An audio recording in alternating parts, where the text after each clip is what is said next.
Senator from Missouri. Mr. President, I'm glad to join you and the other senator from Georgia, Senator Ossoff, here today and join both of you in sharing some thoughts about Senator Isakson. Senator Ossoff has already said a lot of things that are easily said, not that they were easy for him to say, but anybody that knew Johnny Isakson would make many of those very same points and hopefully make them as well. But I was glad to join him as the original co-sponsor of this bill.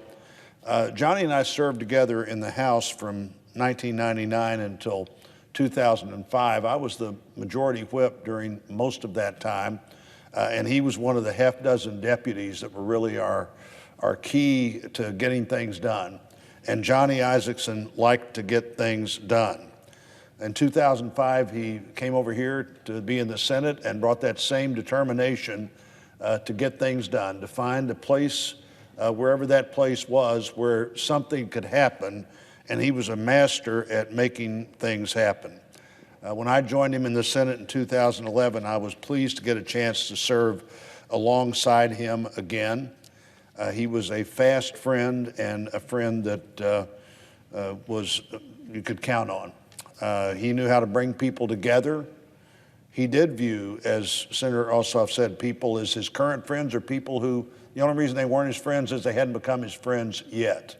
And that's quite a way to approach life, and Johnny did it really well. I don't think there was anyone more respected by the other members of the Senate than Senator Isakson was. In September of last year, I had the opportunity to join you, Mr. President, along with Senator Coons and Senator Graham in hosting a bipartisan lunch that Johnny first started 13 years ago. I think we're going to do that again in September of this year. And we have Democrat lunches, we have Republican lunches.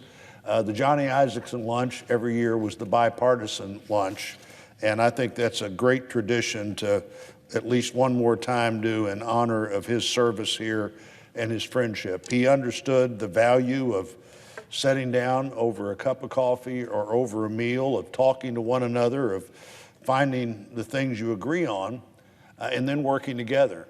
And one thing I found here, and I think one of the ways I found it was watching what Johnny did, when a Democrat and Republican senator find something to do together and get it done, invariably they start looking for the next thing to do together. And their staff start looking for the next thing their bosses can do together.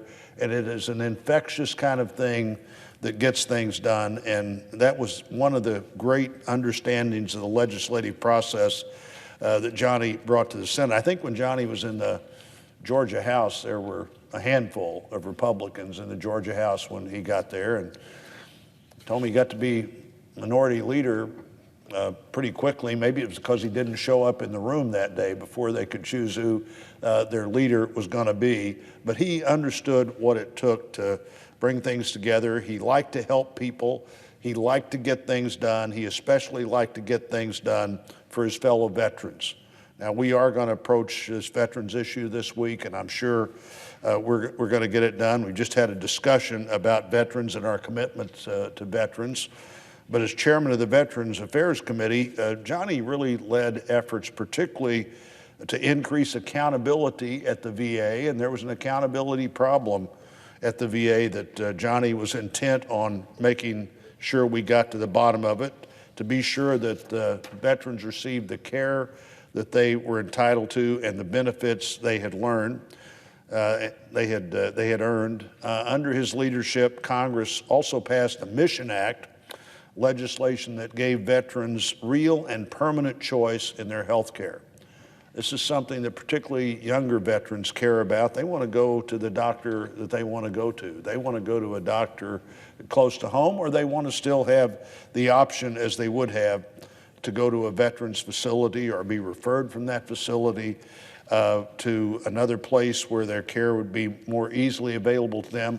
But what veterans really want was the idea of having not just a pilot project on choice, which was the case before Johnny Isakson as chairman decided, no, we're going to have a permanent process where veterans are going to have those choices in the future.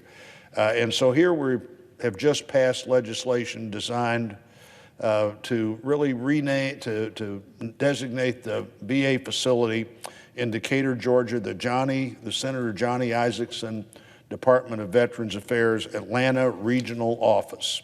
Certainly proud to join my colleagues today as we sought and received unanimous consent for this legislation to pass. I really can't think of a more fitting way today, as we talk about veterans, to honor Johnny's legacy than to have his name associated with an issue he cared deeply about. Another issue that he and I cared about and worked closely on was health research and what was happening at the CDC.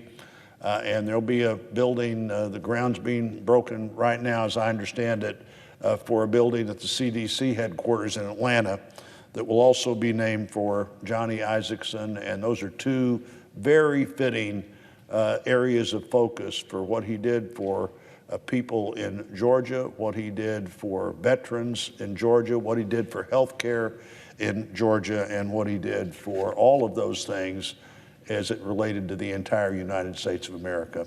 And so I'm glad to see this legislation pass, and Mr. President, I'd yield the floor.